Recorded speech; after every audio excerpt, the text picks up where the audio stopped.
எறும்பும் வெட்டுக்கிளியும். ஒரு காலத்தில் ஒரு பெரிய புல்வெளியில் ஒரு சுறுசுறுப்பான எறும்பு வாழ்ந்து வந்தது.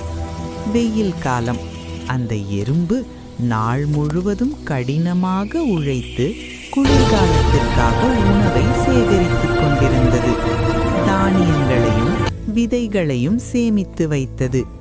அதே புல்வெளியில் ஒரு சோம்பேறி வெட்டுக்கிளி வாழ்ந்து வந்தது.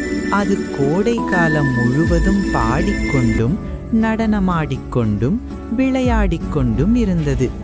எறும்பு வேலை செய்வதை பார்த்து, "ஏன் கஷ்டப்படுகிறாய் எறும்பே? வா, என்னுடன் சேர்ந்து விளையாடு" என்று வெட்டுக்கிளி கேட்டது.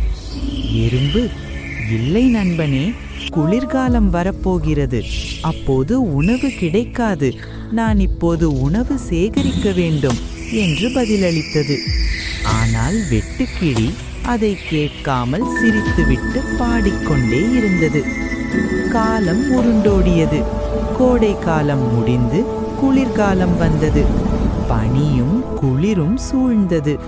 வெட்டுக்கிளிக்கு சாப்பிட உணவு எதுவும் இல்லை. அது பசியாலும் குளிராலும் நடுங்கியது. அப்போதுதான் எறும்பு எவ்வளவு புத்திசாலி என்று வெட்டுக்கிளிக்கு புரிந்தது. பசியுடன் இருந்த வெட்டுக்கிளி எறும்பின் வீட்டிற்கு சென்று கதவை தட்டியது. எறும்பு கதவை திறந்தபோது வெட்டுக்கிளி, "நண்பா எறும்பே, எனக்கு மிகவும் பசிக்கிறது. கொஞ்சம் உணவாவது கொடு" என்று கெஞ்சியது. எறும்பு வெட்டுக்கிளியை பார்த்து, "நான் கோடை காலத்தில் கஷ்டப்பட்டு உழைத்தேன். நீயோ விளையாடினாய்.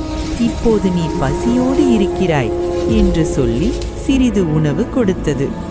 எதிர்காலத்திற்காக திட்டமிட்டு செயல்பட வேண்டும்.